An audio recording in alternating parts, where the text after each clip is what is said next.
ನಮಸ್ತೆ ವೀಕ್ಷಕರೇ, ನಾನು ನಿಮ್ಮ ಮೀತಾ ಕ್ರಿಸ್ಟಲ್, ನ್ಯೂಮರಾಲಜಿಸ್ಟ್. ನೋಡಿ, ಡಿಸೆಂಬರ್ ತಿಂಗಳು ಅಂದರೆ ವರ್ಷದ ಕೊನೆಯ ತಿಂಗಳು ಡಿಸೆಂಬರ್ ತಿಂಗಳಾಗಿರುತ್ತೆ. ಇದೇ ತಿಂಗಳಲ್ಲಿ ಕೆಲವೊಂದು ಗ್ರಹಗಳ ಬದಲಾವಣೆ ಆಗೋದ್ರಿಂದ ಯಾವ ಯಾವ ರಾಶಿಗೆ ಹೇಗಿರುತ್ತೆ 12 ರಾಶಿಗಳ ಫಲಾನುಫಲಗಳನ್ನ ಹೇಳ್ತಾ ಹೋಗ್ತೀನಿ.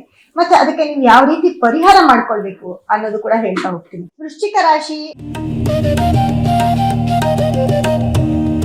ವೃಶ್ಚಿಕ ರಾಶಿಯವ್ರಿಗೆ ನೋಡಿ, ಡಿಸೆಂಬರ್ ತಿಂಗಳಲ್ಲಿ ತುಂಬಾ ಟೈಮ್ ಚೆನ್ನಾಗಿದೆ ಅಂತ ಹೇಳ್ಬೋದು.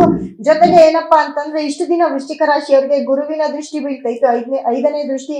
ಆದ್ರೆ ಈಗ ಈ ಒಂದು 5ನೇ ತಾರೀಕಿಂದ, ಡಿಸೆಂಬರ್ 5ನೇ ತಾರೀಕಿಂದ ಮತ್ತೆ ಗುರು ಬದಲಾವಣೆ ಆಗ್ತಾ ಹೋಗುತ್ತೆ. ಗುರು ಬದಲಾವಣೆ ಅಂತಂದ್ರೆ ಕಟಕ ರಾಶಿಯಿಂದ ಮಿಥುನ ರಾಶಿಗೆ ಆಗತ್ತೆ. ಆ ಮಿಥುನ ರಾಶಿಯಾಗಿ ಗುರುವಿನ ಬದಲಾವಣೆ ಆದಾಗ ಎಲ್ಲೋ ಒಂದ್ ಕಡೆ 8ನೇ ಮನೆ ಗುರು ನಿಮ್ಗೆ ಯೋಗವನ್ನ ಕೊಡೋದಿಲ್ಲ, ಗುರುಬಲ ಇಲ್ಲ ಅಂತಾನೆ ಹೇಳ್ಬೋದು. ಆದ್ರೆ ನಿಮ್ಗೆ ಏನಪ್ಪಾ ಅಂದ್ರೆ ಸಪ್ತಮ 7ನೇ ಮನೆಯವನು ಮತ್ತೆ 12ನೇ ಮನೆಯವನು ಶುಕ್ರ ನಿಮ್ಮ ಒಂದು ರಾಶಿಗೆ ಬಂದಿರ್ತಾನೆ. ಜೊತೆಗೆ ನಿಮ್ಮ ರಾಶಿಯಾಧಿಪತಿ ಕುಜ ಕೂಡ ನಿಮ್ಮ ಮನೇಲೆ ಇರೋದು ಒಂದು ಯೋಗ, ಒಂದು ಪ್ಲಸ್ ಪಾಯಿಂಟ್ ಅಂತ ಹೇಳ್ಬೋದು. ಏನೇನೆಲ್ಲ ಕೆಲಸ ಕಾರ್ಯಗಳು ಪೆಂಡಿಂಗ್ ಇದಾವೆ ಆ ಕೆಲಸ ಕಾರ್ಯಗಳೆಲ್ಲ ಆಗ್ತಾ ಹೋಗ್ತವೆ. ಭಯ ಭೀತಿ ಬೇಡ. ಆದ್ರೆ ಎಲ್ಲೋ ಒಂದ್ ಕಡೆ ನಿಮ್ಮ ಮಾತು ತುಂಬಾ ಕರೆಕ್ಟ್ ಆಗಿರ್ಬೇಕಾಗತ್ತೆ. ನಿಮ್ಮ ಮಾತಿಂದ ಎಲ್ಲೋ ಒಂದ್ ಕಡೆ ಸಿಕ್ಕಾಕೊಳ್ಳೋದು, ಅಥವಾ ಮಾತಾಡ್ತಾ ಯಾವುದೋ ಒಂದು ಕಾಂಟ್ರವರ್ಸಿಗೆ ಹೋಗೋದು, ಅಥವಾ ಎಲ್ಲೋ ಒಂದ್ ಕಡೆ ನೀವು ರಾಜಕೀಯದಲ್ಲಾಗಿರ್ಬೋದು, ಸಿನಿಮಾ ರಂಗದಲ್ಲಾಗಿರ್ಬೋದು, ಅವರಂತೂ ತುಂಬಾ ಕೇರ್ಫುಲ್ ಆಗಿರ್ಬೇಕಾಗುತ್ತೆ. ಯಾರಿಗಾದ್ರೂ ನೀವು ಮಾತು ಕೊಟ್ಟಿದ್ರೆ ಆ ಮಾತನ್ನೇ ಒಂದು ದೊಡ್ಡ ಒಂದು ಆಯುಧವಾಗಿ, ಅಸ್ತ್ರವಾಗಿ ತಗೊಂಡು ನಿಮ್ಮನ್ನ ಎಲ್ಲೋ ಒಂದ್ ಕಡೆ ಬ್ಲಾಕ್ ಮೇಲ್ ಮಾಡೋದಾಗಿರ್ಬೋದು, ಈ ತರ ಎಲ್ಲ ನಡೀತಾ ಹೋಗುತ್ತೆ ವೃಶ್ಚಿಕ ರಾಶಿಯವ್ರಿಗೆ. ಜೊತೆಗೆ ನೋಡಿ, ಸೂರ್ಯ ಮತ್ತೆ ಬುಧ ಯಾರೆಲ್ಲ ಗೌರ್ಮೆಂಟ್ ಕೆಲಸದಲ್ಲಿ ಇರ್ತೀರಾ ಅವ್ರಿಗೆಲ್ಲ ತುಂಬಾ ಪ್ಲಸ್ ಪಾಯಿಂಟ್ ಅಂತ ಹೇಳ್ಬೋದು. ವೃಶ್ಚಿಕ ರಾಶಿಯವ್ರಿಗೆ ನಿಮ್ ಕೆಲಸ ಕಾರ್ಯಗಳು ತುಂಬಾ ಚೆನ್ನಾಗಾಗ್ತವೆ. ಮತ್ತೆ ನೋಡಿ, ನಿಮ್ಗೆ 4ನೇ ಮನೇಲಿ ರಾಹು, 5ನೇ ಮನೇಲಿ ಶನಿ, 5ನೇ ಮನೇಲಿ ಶನಿ ಇರೋದ್ರಿಂದ ಎಲ್ಲ ಒಂದ್ ಕಡೆ ವೃಶ್ಚಿಕ ರಾಶಿಯವ್ರಿಗೆ ನಿಮ್ಮ ಮಕ್ಕಳಿಗೆ ಎಲ್ಲೋ ಒಂದ್ ಕಡೆ ಸ್ವಲ್ಪ ತೊಂದರೆಗೆ ಸಿಕ್ಕಾಕೊಳ್ಳುವಂತ ಚಾನ್ಸಸ್ ಇರುತ್ತೆ ವೃಶ್ಚಿಕ ರಾಶಿಯವ್ರಿಗೆ. ಮತ್ತೆ ನಿಮ್ಗೆ ಸಪ್ತಮದಲ್ಲಿ ನಿಮ್ಗೆ ಸಪ್ತಮಾಧಿಪತಿ ಶುಕ್ರ ಕೂಡ ನಿಮ್ಮ ಒಂದು ರಾಶಿಯಲ್ಲಿ ಇರ್ತಾನೆ.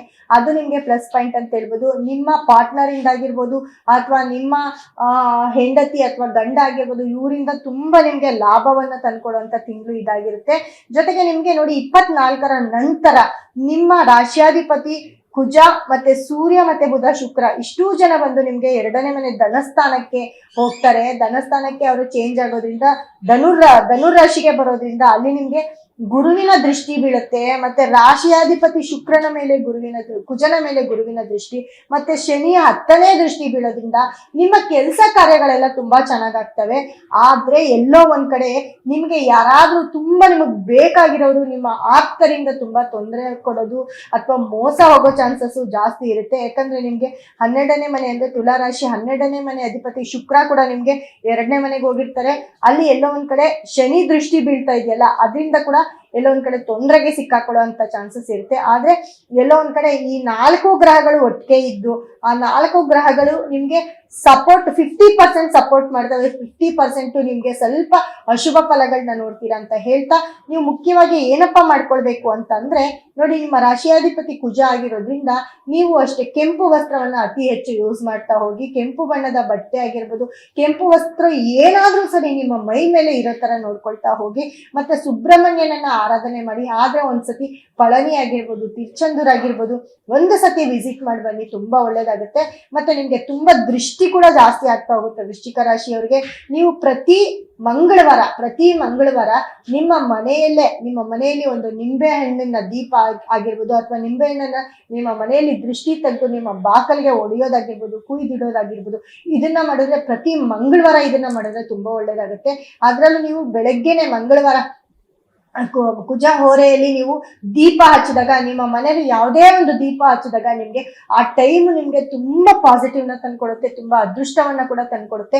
ಹಾಗಾಗಿ ತಪ್ಪುದೀರ ನೀವು ಪ್ರತಿ ಮಂಗಳವಾರ ನಿಮ್ಮ ಮನೆಯಲ್ಲಿ 6ರಿಂದ 7 ಗಂಟೆಗೆ ದೀಪ ಹಚ್ಚಕ್ ಸ್ಟಾರ್ಟ್ ಮಾಡಿ.